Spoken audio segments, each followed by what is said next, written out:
Approved! Approved! Approved! Approved! European Union is really out of line. UK is out of line. We've been mistreated very badly by many countries, not just Canada and Mexico. We've been taken advantage of. We were led by, in some cases, fools. Let's say China. China. China. China. China. China. China. China. China. China. I always say tariffs is the most beautiful word to me in the dictionary. Billions and billions and Billions and billions and billions and billions and billions and billions and U.S. President Trump is slapping tariffs on just about everybody. As we all know, Mexico, Canada, and the EU are facing tariffs of 25%, whereas China is facing an incredible 60% tariff on some goods. These tariff threats are causing major headaches for leaders all across the world. However, their response is hardly what Donald Trump would have expected. We will now discuss how global leaders are defending their national interests, especially the reactions of China and Canada. We will also discover how Trump's tariffs threats will probably backfire spectacularly. Before we jump into the video, we have a message for you. Folks, please subscribe to my good friend Econalytics. This is a tremendous channel. None of that fake news here. Let's get started. Trump's tariffs are causing a lot of stress and annoyance for many people. Many leaders across the world are refusing to surrender to Trump's threats. Ever since the North American Free Trade Agreement, otherwise known as NAFTA, took effect in 1994, Mexico, Canada, and the USA had a near-perfect relationship as trading partners. In 2023, the total value of trade among these three nations exceeded $1.8 trillion, which is equal to $3.6 million being exchanged every minute. Everything from wood pulp to avocados to crude oil to cars flowed seamlessly across the border. However, these new tariffs seek to destroy this harmony. Many industries will feel the pinch, including sectors such as oil, metalworking, and agriculture. Nevertheless, both Justin Trudeau and Claudia Sheinbaum, the presidents of Canada and Mexico respectively, are fighting back. Not only are they responding with tariffs of their own, but they are also looking for alternative trade partners such as the EU and China, a so-called third way, which we will discuss later. Canada has already placed retaliatory tariffs on U.S. goods worth approximately $16.6 billion.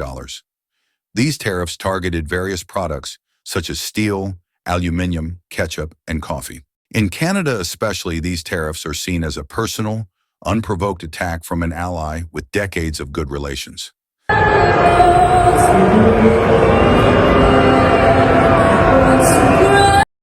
Well, you heard the man. Send this video to Trump and your friends so they may hear too. Justin Trudeau, folks, he's a disaster. He has no clue what he's doing. Weak, just weak. Always acting like some sort of big leader. Soon, they shall become our 51st state. Wait and see. Mexico also placed retaliatory tariffs on U.S. products worth about $3 billion. These tariffs targeted a range of American goods, including pork, apples, cheese, grapes, and bourbon whiskey. Mexico strategically chose products that were significant to U.S. producers, particularly agricultural items from key swing states. This move was seen as a way to influence U.S. politics and persuade Trump to reconsider the tariffs, particularly by targeting industries and states that could sway voters and businesses. Canada and Mexico also took its case to the WTO. They argued that the U.S. tariffs violated international trade rules. However, this effort will probably end in failure since the World Trade Organization hasn't got any power to force major world powers into complying with its rules. Now, if you are someone from Mexico or Canada, or any country affected by Trump's tariffs, you may be asking, what are we going to do to diversify our economy and break our dependence on the USA?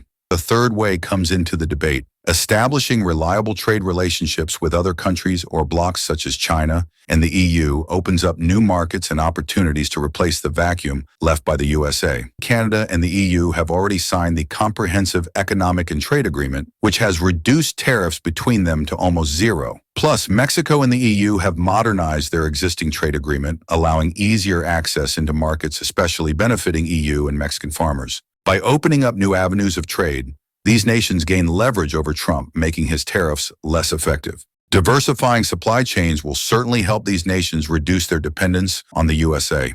Now, moving on. China's response is interesting since they arguably have the most leverage over Trump as the world's second-largest economy. The tariffs it imposed in 2018 appeared to cause Trump the maximum damage. China put a 25% tax on U.S. agricultural products, creating severe pain to U.S. farmers, especially in Republican states, which also hurt Trump's voter base and forced him to pay billions to bail out American farmers.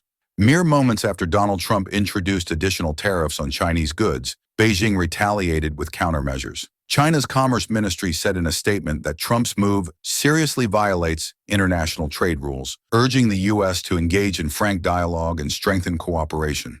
China placed tariffs of 10 to 15% on imports of a range of U.S. goods, including crude oil, coal, pickup trucks, and farm machinery. It seems the tariffs chosen by China are supposed to have the weakest impact on Chinese consumers, while also giving the maximum damage to U.S. consumers.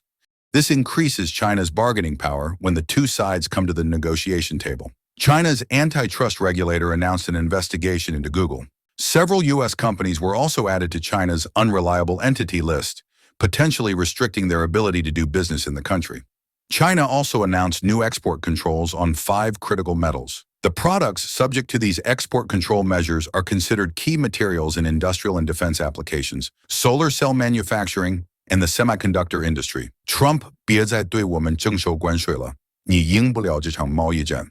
What? What did you say? Someone please translate. He said, Trump, stop putting tariffs on us. You cannot win this trade war. We're going to win so much, you may even get tired of winning. And you'll say, please, please, it's too much winning. We can't take it anymore. Mr. President, it's too much. And I'll say, no, it isn't. We have to keep winning. We have to win more. We're going to win more. Even EU leaders struck a defiant response against Trump's tariffs. European Commission President Ursula von der Leyen vowed to take firm and proportionate measures after Trump announced tariffs on imports of steel and aluminium from the EU. Because tariffs, as we all know, raise business costs, they harm workers, they harm consumers because the prices go up, they create unnecessary economic disruption, so it comes at a cost for both sides. Many other EU leaders rallied around these words.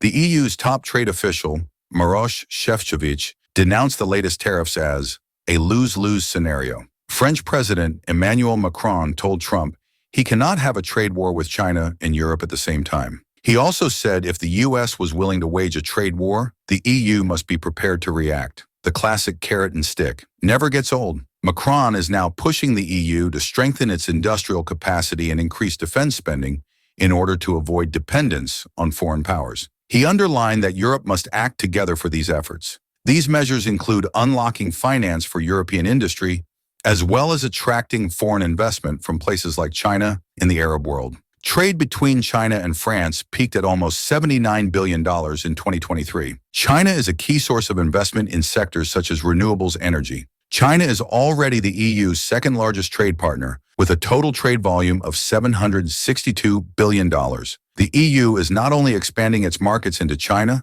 but also in South America. It recently signed a deal with Mercosur, which is basically the EU equivalent for South America. Mercosur is made up of 5 member countries. The group encompasses more than 285 million people and has a combined GDP of nearly $3 trillion. This deal represents the EU's largest trade deal to date in terms of tariff reduction. For Mercosur, the planned deal will eliminate 93% of tariffs to the EU and grant preferential treatment for the remaining 7%. It will also remove 91% of tariffs on EU exports to the Mercosur countries. According to the European Commission, 4.5 billion euros worth of trade duties will be saved. Diversifying export markets helps stabilize EU trade and provide a buffer against Trump's tariffs. However, as of right now, the USA is the biggest trading partner for Canada, Mexico, the EU, and China. Of course, in a globalized world, it is impossible to completely decouple from the USA. The incredible purchasing power of U.S. consumers is too attractive of a market. The USA also has much better infrastructure and logistics, as well as having a great geographical location for world trade. However, world leaders must show Trump that they have alternative trading partners to drop his tariff gimmick.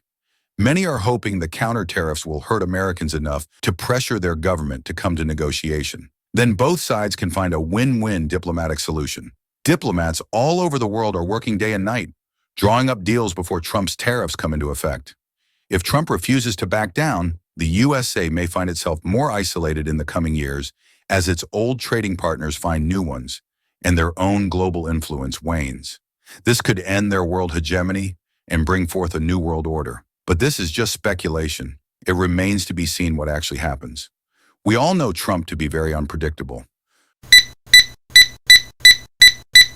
For now, investors and consumers wait anxiously. Globalization, which has dominated the earth for the past 50 years, is under threat, for better or worse. But that's a debate for another video. Thank you very much for watching.